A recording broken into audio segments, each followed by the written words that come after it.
uma ordem de Deus de ir por todo mundo e pregar o evangelho a toda criatura. Amém?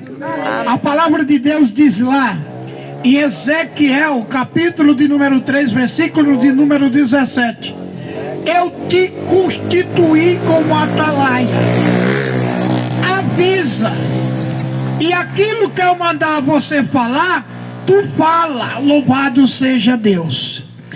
Anjo não vai descer do céu para dizer que o fim está próximo, porque um certo homem pediu: Senhor, manda que alguém daqui vá lá, avisa que eu ainda tenho irmão lá na terra. Deus respondeu para ele dizendo: tem o santo e os profetas lá, ouçam. Deus também olhou para a terra. No capítulo 10 de Atos dos Apóstolos, Deus viu um homem que julgava Simão, porque dava esmola, jejuava e orava 3 vezes o dia. Deus envia o anjo até ele e diz: Cornélio, as tuas esmolas, as tuas orações, os teus jejum, tudo quanto tu fez de bom tem subido para a memória de Deus, mas te falta alguma coisa. Aí Cornélio pergunta para o anjo, dizendo: o que é que me falta?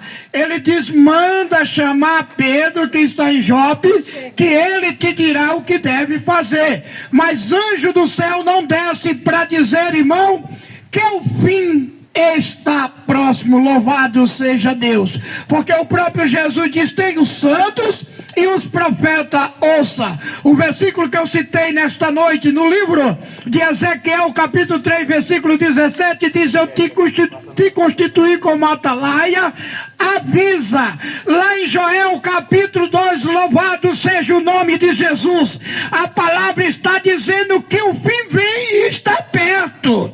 E eu vinha falando para a irmã no meio do caminho, a irmã dizendo que vai viajar de avião. Eu disse: irmãos, é sinal, eu nunca vi tanto avião, tanta desgraça, vamos falar essa linguagem popular, acontecer como está acontecendo hoje. Queda de aviões, desastre, matando. Antigamente era de ano em ano, de 3 em 3 anos, de 10 em 10 anos que você via falar que caía um avião no mundo. Hoje é em 10 em 10 dias, porque o Satanás ele veio para matar, roubar e destruir as vidas.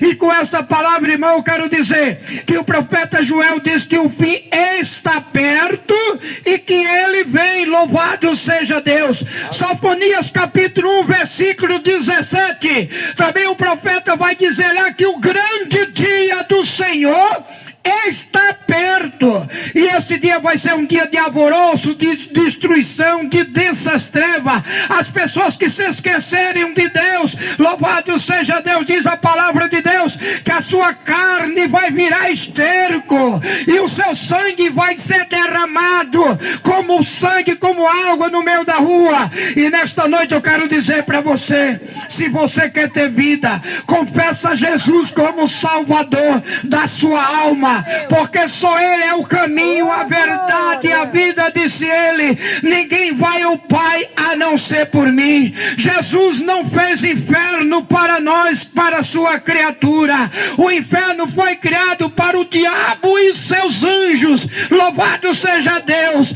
Mas nós, ele disse lá em Jeremias, capítulo de número 1, versículo de número 8, 21, melhor dizendo, versículo de número 8, ele diz: eis que eu ponho diante de ti 2 caminhos, um caminho da vida e um caminho da morte. Você tem direito de escolher qual é o caminho que você quer seguir. Ainda em Mateus capítulo de número 7, versículo 13 e 14, diz assim a palavra de Deus: procurai entrar pela porta estreita, porque a porta estreita é a que conduz à vida eterna, a larga e espaçosa é a que conduz à perdição. Eu estava vendo aqui com o irmão, eu estou pela segunda vez vindo aqui, eu vi quando o pastor disse: só tem 2 irmãs aqui, louvado seja Deus, mas eu creio que existe muito mais gente aqui que é 2 irmãs. Então, se não, pare para pensar com o seu coração qual é o caminho que você está trilhando, qual é o caminho estreito, louvado seja Deus, porque o caminho estreito é o que leva à vida eterna. O espaçoso, diz Mateus, pode pegar a sua Bíblia, Mateus capítulo 7, versículo 13 e 14, que o largo é espaçoso, esse conduz à perdição, e são muitos que entram por ele. Eu uma vez parei para pensar e disse: o caminho que eu estou seguindo, essa religião que eu estou procurando andar, não é o caminho estreito. Louvado seja Deus, porque eu vejo desse lado bem pouquinhas pessoas e vejo desse lado uma multidão. Louvado seja Deus. Então pare para pensar qual é o caminho que você está trilhando. Lembre que você tem uma alma e que todos nós um dia vamos prestar conta diante de Deus para ser julgado segundo as nossas obras, segundo os seus feitos. O céu não é lugar de você ganhar a salvação você ganha aqui mediante a sua confissão de Cristo Jesus. Diz ele próprio: aquele que me confessar diante dos homens, eu confessarei diante de meu Pai que está no céu. Mas aquele que se vergonhar diante dos homens, eu também me vergonharei diante de meu Pai que está no céu. Não se vergonhe do nome de Jesus, não se vergonhe de dizer que é um crente, porque o fim está perto e ele vem, porque Deus não é o homem para que minta, nem o filho do homem para que se arrependa.